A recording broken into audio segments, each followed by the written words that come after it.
Welcome back to the CSP Elite Baseball Development Podcast.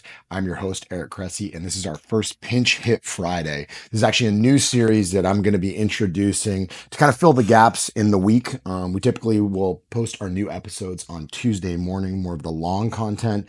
This is going to be more of the shorter brain dumps that we can plug in. It'll come out on Friday mornings periodically. It'll be particularly helpful when we're in between seasons on the podcast like we are right now. So it's an opportunity for me to kind of dig in on a topic that maybe it doesn't need to be quite as long as a full episode is, but it allows us to also cover some important points that I think are pertinent to the industry right now. So hopefully you enjoy it. We're going to kick this series off by talking about Tommy John surgeries. And it's somewhat timely because last week was actually the 50th anniversary of the first ever Tommy John surgery. This is something that's revolutionized sports medicine in the baseball community, but it also is applied to football players, whether it's quarterbacks or offensive linemen who are falling on outstretched arms. We see it in gymnasts. These are injuries that they're more prevalent than ever before across all populations, which we'll touch on a little bit. But Cressey Sports Performance opened in 2007. I'm recording this in 2024, and really over 17 years we've seen the incidence of Tommy John in the industry go up across the board, and just as significantly, we've learned a lot more about what works, what doesn't, and that's what I want to talk about today. We've seen Tommy John rehabs for 17 years now, and if you look at the averages, the success rate on Tommy Johns is well over 90%. This is something that works if people stick to the protocol, obviously have good surgeons, good physical therapists, don't skip steps. These things generally do very, very well. Obviously, it's a little bit of a different story when we talk about the highest level of performance. Missing a year and a half, is a big deal for a major leaguer who needs to come back and perform at a high level. But what I think is really interesting for me is I look back on these 17 years and we've rehabbed / trained through rehab, more Tommy John cases than I can count. And this is from a wide variety of surgeons, some of the bigger names in the industry, and also some of maybe the smaller town folks who don't do nearly as many. We've seen them with multiple physical therapists. So we just developed this really large sample size. And over these 17 years, we've only seen 3 failures. So our success rates, 98, 99% on the people that we've interacted with. And we've only seen 3. And the first one was a surgical issue. It was one that was just never right from the get-go. The revision, they commented that there were some issues with the tunnels. So every once in a while, you're going to have a surgical thing, and they addressed it. The athlete came back, performed at a high level thereafter. So you kind of take that one out in the wash. But the other 2 were really, really fascinating to me. And I think they're really important lessons for people that are listening to this podcast. They were both high motivation athletes who thought they could outsmart physiology. They were totally all in on everything progressive, not just, taking advantage of high quality nutrition and, meticulously tracking their sleep and, really trying to tie up every loose end with respect to their rehab. But they were also guys who were extremely curious about training / rehab, to the point that they were searching out many, many different perspectives as they went through it. They were checking out absolutely everything there was on Instagram. They wanted to add. And we see a lot of people who have setbacks in the Tommy John rehab standpoint or setup simply because they spend so much time trying to fill the hours. They think that they need to rehab and train for 6-7 hours a day. And unfortunately, physiology doesn't work like this. Now, to illustrate this issue, I think it's a great parallel to look at the knee. Now, anterior cruciate ligament, ACL reconstructions, it's a ligament reconstruction just like an ulnar collateral ligament reconstruction is. So there's some similar properties and some research that we can look to. So there's a 2020 study that was published from Basher et al. In the Journal of Orthopedic and Sports Physical Therapy. And they looked at success rates after ACL reconstructions in 159 athletes. And these were folks that were amateur, college, pro. And they found that of these 159 athletes, 18, so 11%, sustained a new ACL injury after that surgery. There were 10 ruptures of the reconstruction, the graft, and then there were also 8 that had opposite sides, so contralateral ACL ruptures. And those took place between 9 months and 36 months after the initial ACL reconstruction. And what's interesting about this study, just for a little side note, is these re-injury rates were lower than what's been reported in other studies. So it's probably higher than 11% on re-injuries. But what was most fascinating about this is returning to strenuous sport before the 9 month mark after your ACL surgery was associated with a 6.7% increased risk of sustaining a second injury. And they actually found that the athletes reduced their re-injury rate by 51% for every month that they delayed their return to sport. Now, that's a big deal. When you hear about the NFL player that went through this crazy rehab program, they were super locked in, they got back in time to, play in the Super Bowl at 7 months. Like, that's a big deal. Obviously, they have elite resources at their fingertips to really take advantage of all things recovery, biologics, whatever it takes to move that timeline along. But in reality, the reason they can do that is they're willing to take on a ton more risk. Okay. So when you move timelines up, and this is the pitcher that wants to come back and pitch in games at 11 months.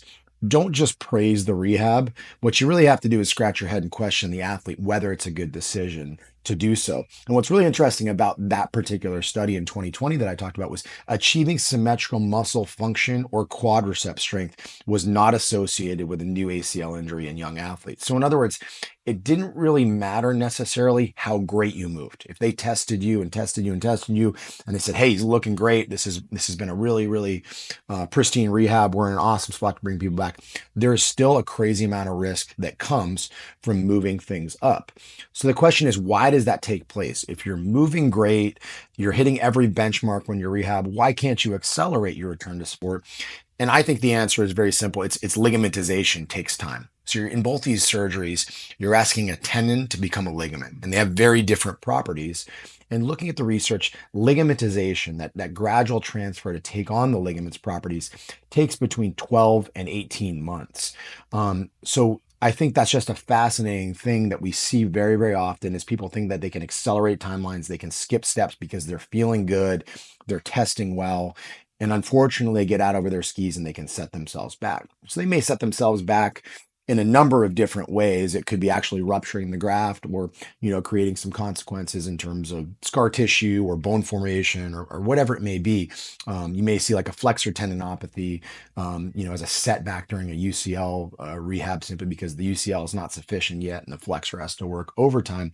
But when I look back at all these cases I've seen, whether it's a major setback like the two I noted who thought they could outsmart physiology and they actually re-ruptured their graft, or I look at the people that have had little hiccups along the way where they've lost a month, whatever it is, it's usually the people that got too aggressive too early. They tried to hit 95 in a bullpen at 9 months or something to that effect. And I often joke with athletes that the secret to Tommy John's success is to have a B+ work ethic, to do absolutely everything that's recommended to you, to be super consistent, to not miss time, make sure your nutrition's good, make sure your sleep's good, but don't be so overzealous and motivated that you're looking to a lot of bad places for advice. You're getting too many cooks in the kitchen and adding more and more stress to a system. We see this very commonly in kind of the 7 to 10 month mark with people where they've got even strength side to side. They're doing a bunch of forearm stuff in physical therapy. They've started throwing a little bit more intently. They're still doing all their strength conditioning stuff. And we all of a sudden see these guys who just have, kind of cranky forms. They have like a flexor tendinopathy that creeps up because they've just added and added and added. So when you layer extra stuff on top of that, that's where you get into trouble. Now, here's what's really important to consider. I saw a graphic and I don't know how accurate it was, but kids ages 15 to 19 account for 57% of all Tommy Johns in the United States. And unfortunately, this is the exact population that spends a ton of time on Instagram learning stupid stuff that belongs nowhere in a rehab timeline. So most important things you can do as you're working back from a UCL reconstruction, get around people who have had success. Talk to them about what they did, what they didn't do. Make sure you're working with a clinician who's done a lot of these rehabs so that they understand the timelines. And also make sure you have a conversation with your rehabilitation specialist who's overseeing your timeline to make sure that they hold you back where appropriate. Tell them not to be afraid to speak up and tell you when you're being an idiot, because you want an assertive therapist that is going to protect you from yourself if you are a high motivation athlete. We unfortunately are seeing way more of these in the industry, and we need to make sure we're more proactive with heading off the potential downfalls in these rehab timelines that we're encountering. So I hope this is helpful. And whether it's a coach, a player, a parent, a clinician, whoever it is, unfortunately, we're seeing a lot more of these, and we want to be very, very proactive in these dynamics. This episode is brought to you by AG1, the most comprehensive NSF certified for sport daily nutritional supplement I've ever tried. With so many stressors in life, it can be difficult to maintain effective nutritional habits and give our bodies the nutrients they need to thrive. As a father of 3 young kids and a co-founder of multiple businesses in multiple states on top of still being an avid exerciser, I know that busy schedules can really take their toll on us. Whether it's poor sleep, exercise or life stressors, environmental factors, or simply not eating enough of the right foods, we can often wind up deficient nutritionally. This is where AG1 can really help. It's a game-changing nutritional insurance policy.